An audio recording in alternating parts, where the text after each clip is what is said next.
Thank you for tuning in and checking out Unlucky, a memoir. My name is Kat. Everyone has a story.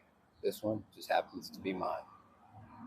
So last year sometime I remember reading a quote. It said, "Do not worry about being better than the next man. Just worry about being better than the man you were yesterday." And I decided to kind of use that as a mantra. And that is my main motivation. Is just trying to be a better person every day. So this week I figured I'd talk a little bit about motivation. Let's talk about the motivation I had in my addiction. At that point, I was only motivated to not feel.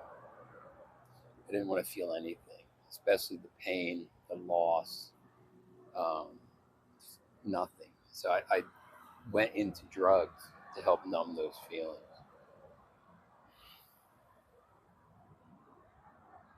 not realizing that the longer I tried to avoid those feelings, the more pain and misery I just caused myself. It never got better, it only ever got worse. Even when I was married, I was doing well for a little bit, had a good podcast with a good friend of mine. And my main motivation was to have the most followers, the most viewers, the most listeners. I wanted to be loved by people outside of my life that I didn't even know, instead of worrying about and being concerned with the one person who did love me, my wife. And then when I sunk back into addiction, my main motivation was to not be sick, ill. My motivation was to have my drugs at any cost. And that cost me a lot. It cost me family, friendships, relationships, my marriage. And I'm still dealing with the repercussions of a lot of those decisions that I made.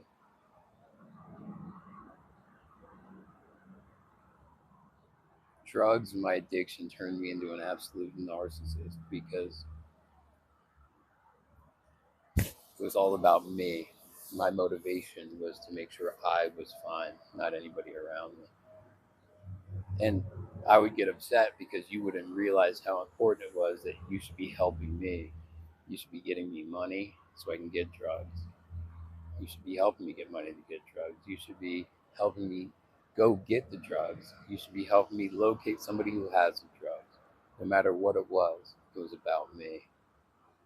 And addiction turned me into a complete and absolute narcissist.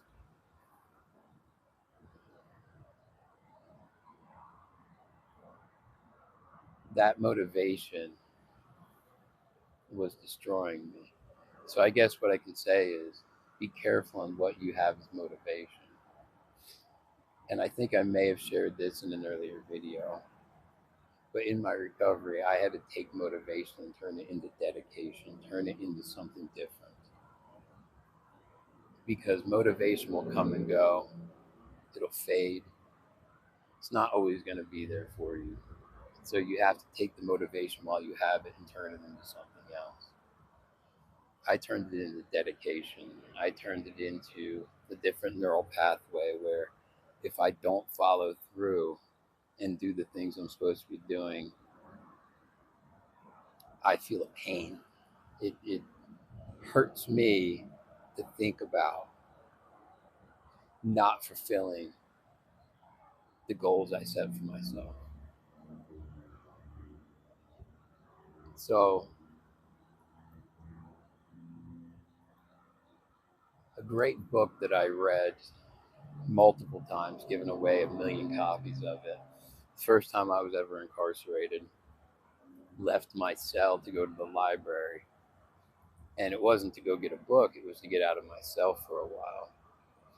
I was down there and time was up and they said, "All right, time to go. You got to go back." And you had to take a book with you. I looked down, saw the cover of this book and it intrigued me. It's called Man's Search for Meaning by Viktor Frankl. This book ultimately has changed my life over and over again. And I still think of this book all the time. In this book, there's an amazing quote that's attributed to Nietzsche.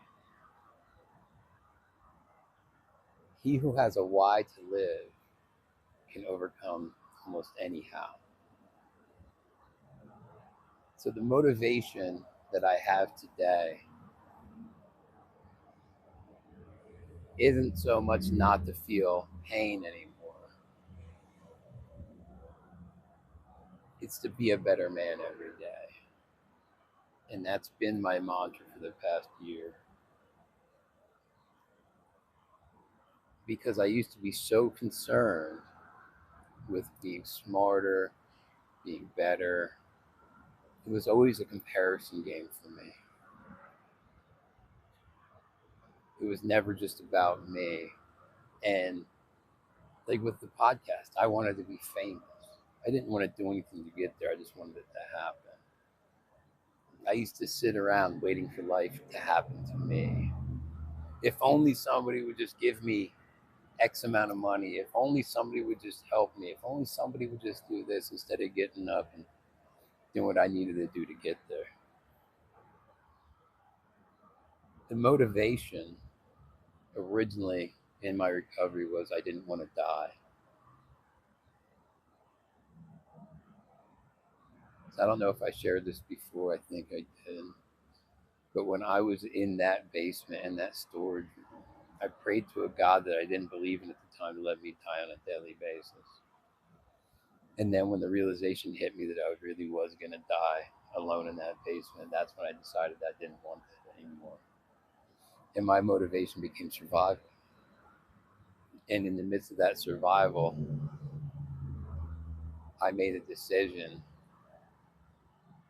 to be an active participant in my life and face life when it shows up instead of run from it like I did every other time. I set multiple goals throughout this past couple years in recovery here, and to eat better, to exercise, to show up when I say I'm going to show up, and be there for people I say I'm going to be there for. I realized how important that is, and in the motivation of becoming a better person every day, I actually have been becoming a better person every day. And that's reflected in the friends around me who reinforce the fact that I'm doing the right things and making good decisions.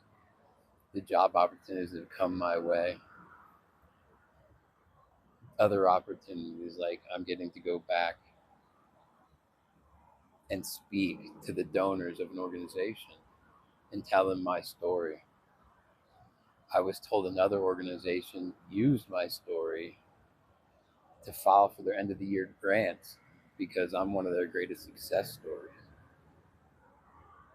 All those things baffle me even to this point because everything has happened so quickly in my life. It keeps getting better. And a lot of that was just me getting out of my own way and deciding that I wanted more out of my life than just to sit there and avoid pain, sit in fear, terrified.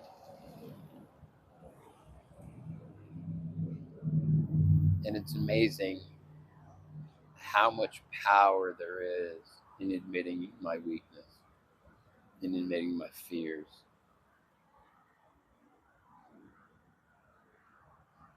Life is amazing today, and I really can't understand why I'm still here, but I am still here.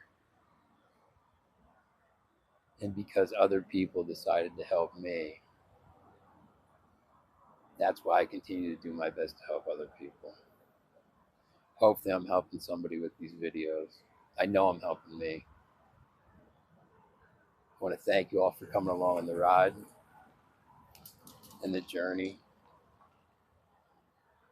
Please like, share, subscribe, all that YouTube stuff. Thank you.